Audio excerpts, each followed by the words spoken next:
What's going on with Triple H running WWE Creative? That is the big question, and unfortunately, spoiler alert, I am not happy. We're going to kick things off today with a very interesting story. As an update, just very quickly, WWE has yet to actually grant the release of the Grizzled Young Vets, also known as the Dyad within Schism. Now, this was a very interesting scenario, which is why I want to provide the update, because Dave Meltzer had said that they were released. He says it's all up in the air. He says they were telling people that they got their release, and then he heard from someone in WWE, and that person said they were gone, but then later in the day, he was told they don't think they got their release. The reason why I'm providing this update is for no other reason than Vince McMahon is pretty much all hands-on with WWE at this point. And that's going to be a major trend in this video. And look, I am very fair with my analysis.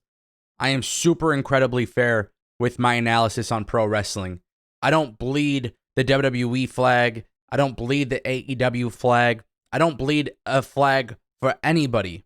I don't bleed and wave the flags of these wrestling companies, because in the end, they get richer and they don't care about us.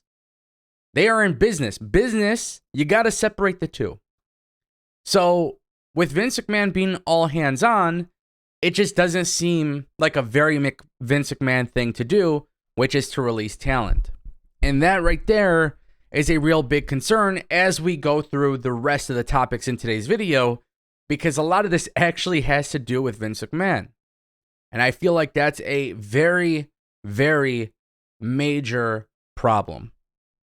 So much so that WWE's backstage morale has completely shifted. Dead serious, WWE's backstage reaction to Vince McMahon being in charge has absolutely shifted to something so much more negative. Now, according to PW Insider, they say that among some of the talents that they spoke with, there was a huge negative shift in morale as they realized that things were going to go back to exactly where they were before Paul Levesque was placed in control as chief content officer. One source told them the place felt like it was nuked, but others didn't go that far. Now, when I was live doing my Raw review, I said you cannot go off of reports that are he say, she say. You can't. You cannot do that. It doesn't matter who's reporting it. He say, she say, it's BS. There's two truths to every story, okay? There's three sides to every story. There's this person's side, there's this person's side, and then the truth is somewhere usually down in the middle. And to be fair, the he say, she say stuff is not the type of stuff that I specifically enjoy talking about. Now, 24 hours ago, I was incredibly optimistic about Endeavor buying WWE.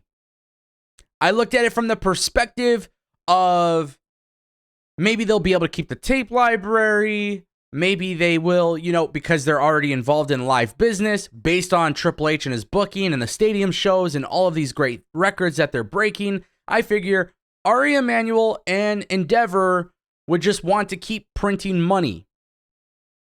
But I am not going to sit here in my content and act like a 77-year-old Vince McMahon can write a good television show. And I'm sorry, but it ain't happening. I feel like I was incredibly deflated yesterday. Or today, technically, by the time I'm recording this video and by the time it gets uploaded, I don't know when. But I felt deflated watching Raw. I'm not the only person that seems to have backstage morale issues here. And I'm not even backstage in the WWE, so that tells you everything. The feeling was that moving forward, Vince McMahon would likely be overseeing everything again, just like they had done before he resigned from the company. So clearly, Vince McMahon, who had a shit ton of allegations and a shit ton of drama with WWE, who was forced to retire. Nick Khan told us he was just there to retire and then come back and facilitate a sale. That was it. That's not what happened. That's not what happened. What's really interesting about this report, though, really quickly, is that there were some talent who shrugged it off because they suspected all roads would lead to McMahon being back in a creative role eventually. No, I think we all knew this. We've all said it. We all knew Vince McMahon had some sort of influence on the product, even with Triple H there. But if you look at WWE Raw for Raw after WrestleMania, that was not Vince McMahon influence. That was not Vince McMahon having his hands on it just a little bit. That was Vince McMahon taking the entire thing over and absolutely ruining everything. We'll get to more on that in a second because Triple H does seem to be removed from creative power, and we're going to explain how that all goes down. But we got to talk about WWE and Endeavor and what this really means for business. More layoffs are expected, and it's the unfortunate part of a merger, but this happens almost every single time a company merges. Endeavor is going to have to look at how they can make as much money as possible with WWE and UFC under their umbrella. With WWE and UFC being reportedly worth about $21 billion, Endeavor is going to want to try to make more and more and more value for these companies. That starts with layoffs.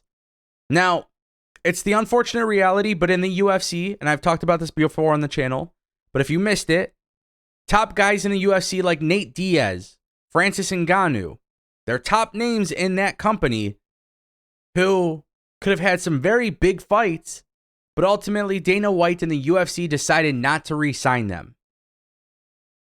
UFC is known, ever since Endeavor came into play, making more money than ever, being more popular than ever. The brand has grown way more significantly than ever, but unfortunately, their top guys walk out. UFC fighter pay is one of the worst in the entire world when it comes to sports. So while business-wise, Endeavor does a great job with UFC, a lot of people look at this as a huge red flag when you look at what's to come with WWE. There is this expectation that people will be losing their jobs in the back office, wrestlers, talent of all kind. But the real question here is what happens to Triple H. Triple H has been revealed as the Chief Content Officer. He kicked off WWE Raw as the Chief Content Officer. Then multiple sources had come out last night saying the show was rewritten several times during the show, with Vince McMahon pretty much taking over the headset completely. It was pretty evident if you watch the show, it was not the same type of WWE. And I tried to be fair in my analysis. I tried to look at it as like, okay, maybe Triple H is having an off day, because Triple H did book squash matches. Triple H did still do backstage things that tease things. But ultimately, guys, it was obvious that Vince McMahon was in control. Triple H is the new fall guy. That's really what this is. When Ari Emanuel has an issue with WWE not printing money, because I don't think WWE is going to make the same amount of money with bad creative. I just don't think so. But I think realistically, when shit hits the fan, Triple H is the guy to blame. Triple H kicked off WWE Raw with one very passionate, incredible promo to make me believe that something big was going to go down in the history of WWE because of the sale. Only for 3 hours to go by, and it was considerably the worst WrestleMania after Raw after WrestleMania, ever. That was not Triple H booking. Triple H has been clearly removed from creative power. And my solution to this is no longer buying the product. That's my view. If Ari Emanuel and Endeavor think it's a good idea to charge for pay-per-views, I'm not the only one who says this. I ain't buying them. Not with this type of TV. Not with this type of writing. Not with this type of creative. Not with these wrestlers not being pushed. No. WWE is going to come to SummerSlam in Detroit. I put my money where my mouth is, guys. I don't know if you noticed this, but when I say I don't like AEW at times, I don't buy the pay-per-views if I don't like the build. I don't go to the events if I don't like it. And that's coming from somebody who went to every AEW event. So my point that I'm making is I put my money where my mouth is. I believe I will support a product if it's good. And right now, what I saw last night was not good. Triple H can have the title that he's creative. It could have all that. He is not. Clearly, he's not.